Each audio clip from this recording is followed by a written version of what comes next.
Hello, this is my case study for Internet Use Violations Threat over the World Wide Web. So here is what we know about what has happened in this case. Um, the high school is in an affluent area, so Slattery Steno High School is the most prestigious school in the state. The principal has won awards for Best Principal of the Year. It's a the students at the school have a lot of financial means. Their parents are doctors, lawyers, financial investors. Um, the teacher involved in this situation is a beginning teacher, Miss Tate. Although she's a first-year teacher, she has quite a bit of education and experience, and she's a little bit older than the 20-something-year-old, early 20s, first-year teacher that you usually see. She's about 33 years old, and she is teaching specialized science, so she will be teaching zoology, botany, and genetics. In her class, parents have started to complain about Miss Tate's stringent expectations. Um, the students are getting very stressed in her class because this is such an affluent school and prestigious school. Kids are really striving to get that valedictorian and get high grades, and for some students this threatens their GPA average. This could be their first B or C because of the very high expectations and very strict rules of the class. And the principal has tried to help implement some strategies for Miss Tate to, kind of ease that stress, but that has kind of failed, and she hasn't really taken on any of those strategies. So Miss Tate receives a link in her email to that leads her to a Facebook page, and on that Facebook page she finds threatening comments. So one comment saying, "Don't you wish Miss Tate would just disappear?" and other people commenting on it, and she's very upset, and she lets the principal know, and she doesn't feel safe. She believes that William Hall could be involved in creating the web page. She cited some incidents that have occurred previously in her class with him, and that he's very tech savvy. And the principal, is going to be speaking with William and possibly the district technologist to determine the email's origins and try to figure out, if we can trace where the email came from. So here are some things that we need to know going further. We need to know about the acceptable use policy. So does this web page violate the acceptable use policy per district handbook? If so, what are the ramifications of violating said policy? We need to know more about that email. Who sent that email with the link? Was it sent using a school device? If it was sent using a school device, most likely that email could be tracked to the sender. We need to learn more about the Facebook page. Who created the page? Who are the students that viewed and commented and liked the posts on the page? And were the posts made on a school device? Lastly, we need to know if the IT department even has the capabilities to track the origin of the email sender and or the Facebook creator. Is it even possible to figure it out, to use technology to track who sent it? So the problem in this case is there is a negative climate in the classroom. So the situation has gotten to this point because strategies to help reduce stress in the classroom were not, were not used, and so there's a very negative climate in the classroom. I'm not saying this is Miss Tate's fault. This is just something that the students have reacted to high levels of stress in the classroom in a negative way. Because of this, the school and community relations could be hindered. Students and parents are unhappy with the high stress environment, and they let the principal know. So you have unhappy students, you have unhappy parents, and now you have a threatened teacher. The social media attack is definitely the main problem of this case. Because of frustration, students have created a Facebook page with threatening messages about Miss Tate. And there's teacher safety at stake here. Miss Tate she's taking these threats seriously, and she doesn't feel safe, and that's not okay. So my plan of action for this case would be to consult with the superintendent and law enforcement, if necessary, to make sure that Miss Tate feels safe and protected. I then would conduct interviews with possible suspects. So this would be including the student mentioned by Miss Tate, but also, other students involved, any student that commented or liked or viewed the posts. You can look on a Facebook page and see who's viewed posts, and you can see who's commented. So anyone who is involved, I would bring all of them in separately to conduct interviews. Now, Miss Tate would not be a part of this because she's too emotionally involved. I would, I might even have her stay home for a few days just to kind of regroup and, come back, when this issue is resolved. I would meet with the IT department to possibly trace the origin of the email and the creator of the Facebook page. And then I would work with Miss Tate after I've figured, who the culprits are, who was involved, and disciplinary actions have been set in place.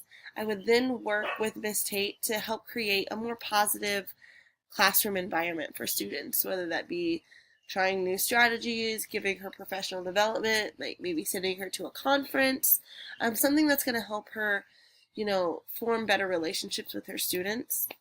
And lastly, I would be proactive and educate students so that they know the seriousness of online bullying. I do this through series of digital citizenship classes. So the resolution of this case would be, of course, disciplinary action for those involved. This would be based on district policy. It would be based on the severity of the threats that were, said towards Miss Tate.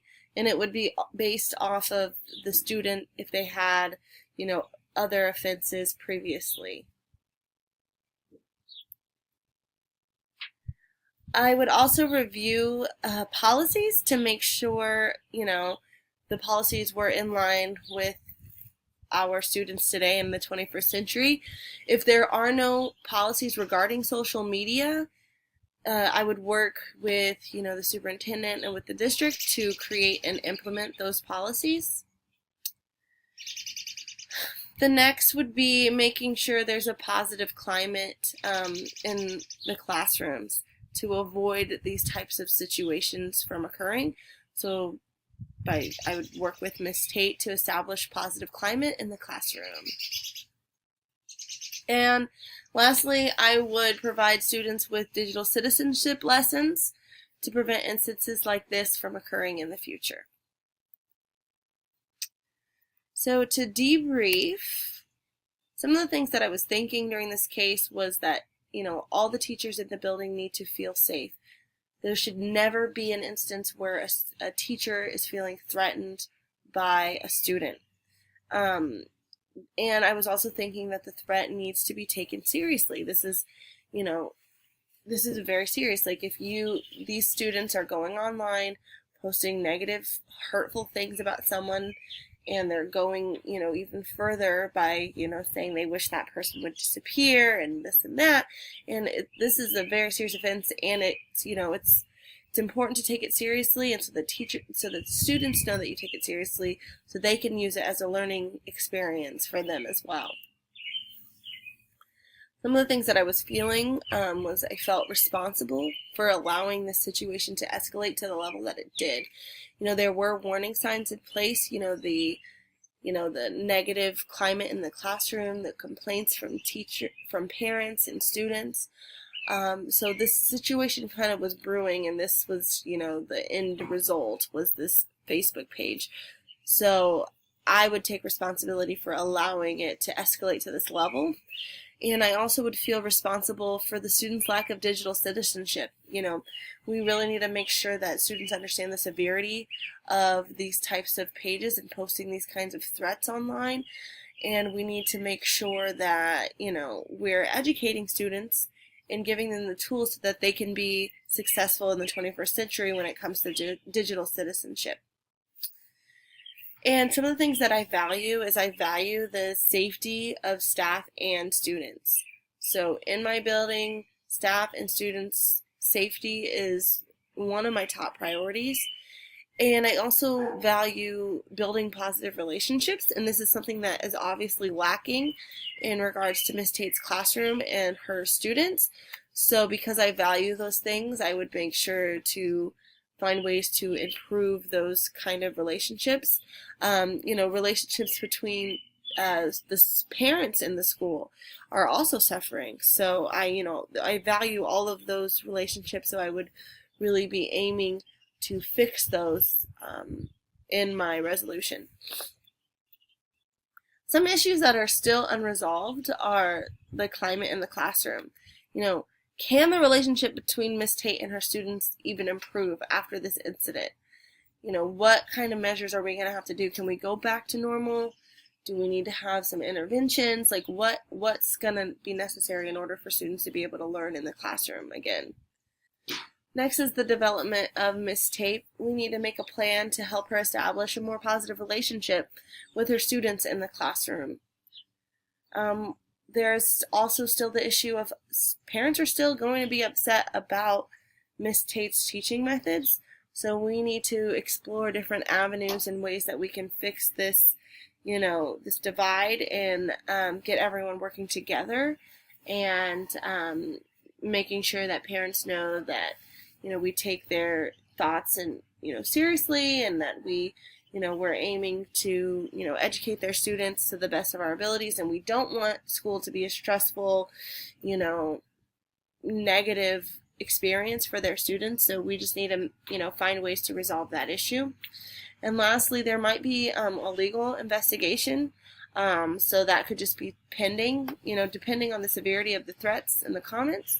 Ms. Tate might choose to press charges on certain students, so that will be an ongoing investigation if that's the case.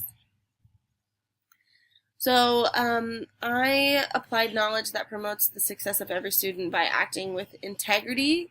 In this situation, it was treated with a serious manner. Teachers felt unsafe, and so I made sure that actions were taken to ensure her safety. I made sure to do a thorough investigation involving the appropriate parties, so that means law enforcement, IT department, the students that are involved. I aim to be proactive and to prevent situations like this from happening in the future by implementing digital citizenship classes. I also aim to create a more positive learning environment for students in Miss Tate's classroom. I acted with fairness. I followed the proper protocol for investigating this incident. I made sure to gather the facts before making a decision about discipline, and I made disciplinary actions based on facts of the situation and the district's acceptable use policy. Although students handled their complaints about Miss Tate in an awful way, totally wrong way, I did listen to those complaints because I took action by helping Miss Tate to create a more positive learning environment, because that's going to be what's best for students overall. I also acted in an ethical manner. The situation was handled immediately. The appropriate personnel were notified of the situation, so the superintendent, law enforcement, IT. I made sure that Miss Tate felt supported every step of the way, and I also took extra measures to ensure that this type of situation would not happen in the future by implementing digital citizen lessons for the students. And that's going to be what's best for students in the long run, because growing up in such a world filled with technology, they're going to need to know how to be digital citizens and how to handle themselves online appropriately. So that has been my case study for this scenario. Thank you.